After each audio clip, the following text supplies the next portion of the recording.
Bom dia, turma. A digestão humana incomparada faz uma comparação da digestão humana com a digestão de outros seres. Primeiro falando sobre, relembrando, né, os tipos de nutrição, nutrição autotrófica e nutrição heterotrófica. Aí as partes da autotrófica, fotossíntese e quimiossíntese, os seres que fazem esses dois tipos de nutrição, tá? Menciona também a forma de digestão intracelular e extracelular, tá? Com a definição dos dois processos. Intracelular, a digestão que ocorre no interior das células e depende de enzimas lisossômicas. E a extracelular, que ocorre no interior de compartimentos do tubo digestório. Então, é dentro do tubo digestório dos animais, pode ser completo ou incompleto, tá? Aí, trazendo para vocês a digestão completo e incompleto que ele se referiu, não é? Nós temos aí o exemplo dos anelídeos, dos cnidários, dos plateumintos, que são tubos digestórios incompletos, tá? Já, no caso, os nemateumintos, que é a lombriga, ela já tem o tubo digestório completo, porque ela tem a entrada pela boca, a saída pelo ânus, tá? Digestão humana, começando aí pela definição de mecânica e química. Digestão mecânica. Seu início ocorre na boca, com a mastigação, os dentes são responsáveis pela trituração dos alimentos em pequenos pedaços, de modo a facilitar a atuação enzimática. E a língua é capaz de auxiliar nesse processo. Então, gente, a digestão mecânica, começando pela boca, pela movimentação, não é? Movimentação aí dos nossos dentes, a força de atrito, fazendo com que o alimento já comece a sofrer ações enzimáticas, a amilase, né, gente, na boca.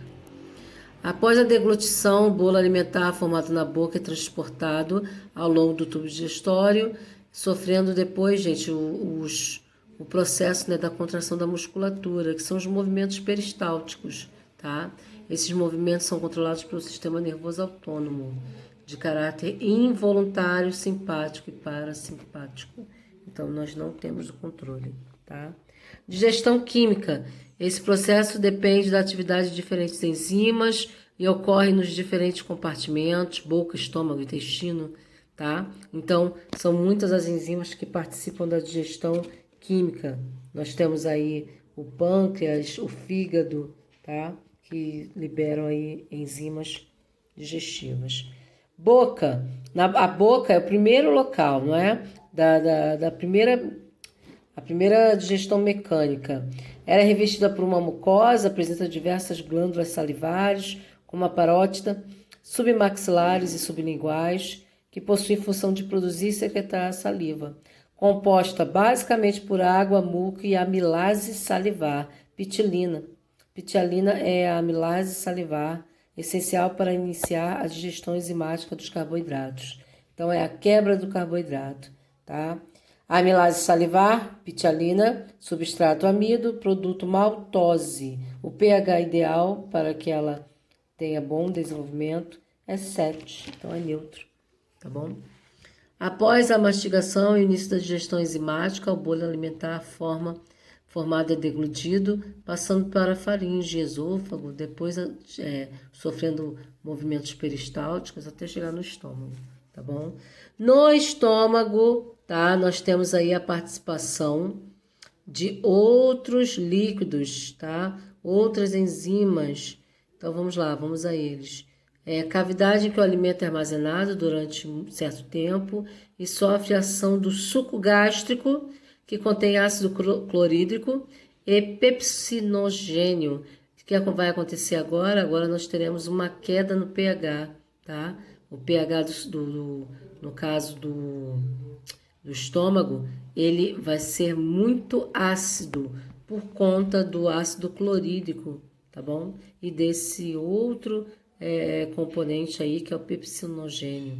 O ácido HCl é produzido pelas células parietais e é responsável pelo pH.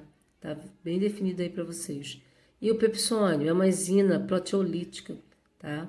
Ou seja, é uma enzima que, quando ativada, digere proteínas. Então, é uma enzima que vai digerir proteínas. Josi, então, o estômago, ele é aquele que vai, né, iniciar o processo de ingestão de proteínas, tá? Ele inicia. Uma das funções do ácido clorídrico é atuar como bactericida, além de estimular o processo de desagregação mecânica dos alimentos. Ainda, a acidez possibilita a formação do pepsônio, protease inativa em pepsina, que tem como função digerir proteínas, a partir da quebra das ligações peptídicas entre aminoácidos e polipeptídicos, peptonas, né, gente? Peptídeos. A produção de uma enzima na forma inativa é importante para evitar a destruição da própria célula. Então, ó, pepsogênio vai ser convertido em pepsina, ok? Suco gástrico contém outras enzimas, lipase gástrica, que inicia a digestão também aí de outros componentes, tá? A renina, que também regula e ela é responsável por coagular a proteína do leite, o que facilita a ação da pepsina. A mucosa gástrica é recoberta por uma camada de muco chamada mucina, que protege contra a agressão do suco gástrico. Tem que proteger, porque senão haveria a destruição de todas as células, né?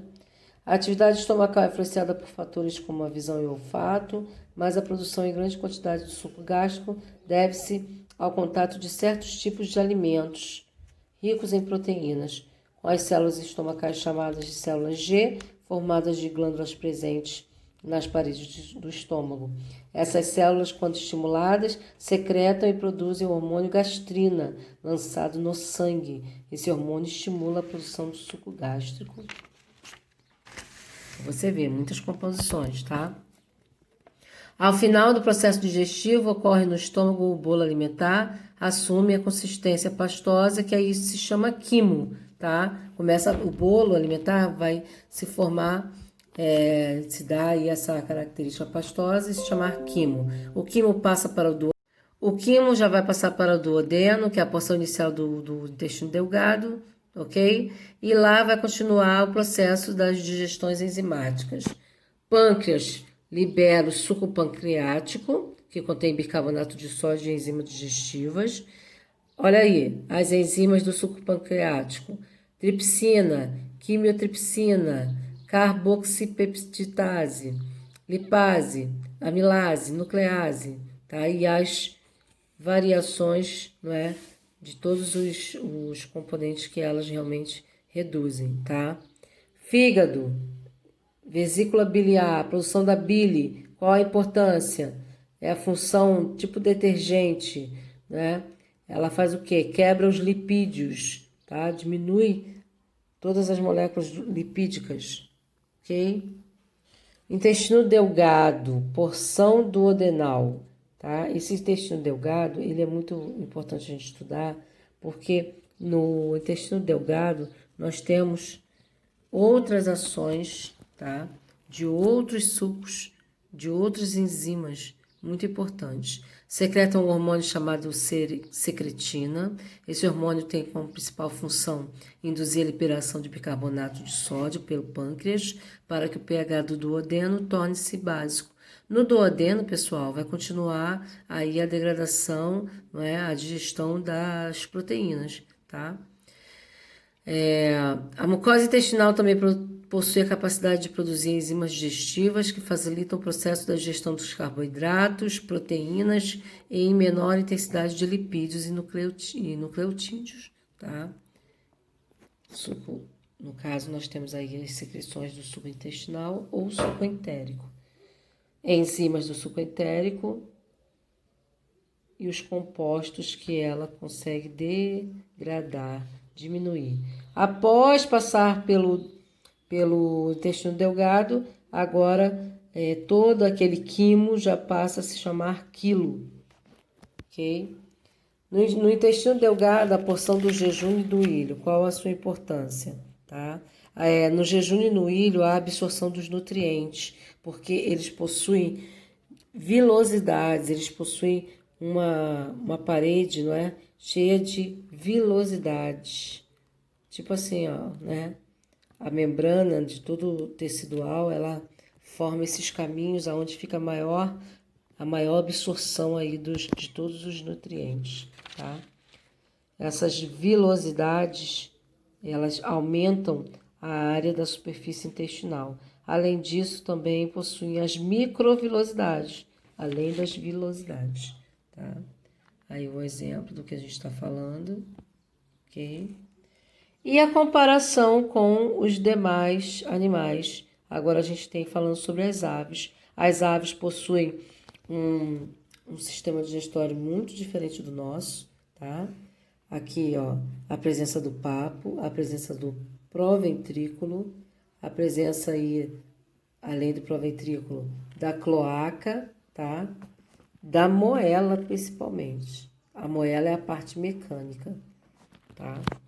Digestão dos ruminantes. Os ruminantes é uma classificação de mamíferos herbívoros que possuem o estômago dividido em 4 partes, tá?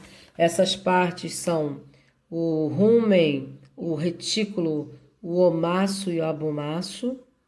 Então, nós temos aí essas 4 partes. O alimento nesses animais, ele faz um caminho e depois ele retorna para a boca, tá?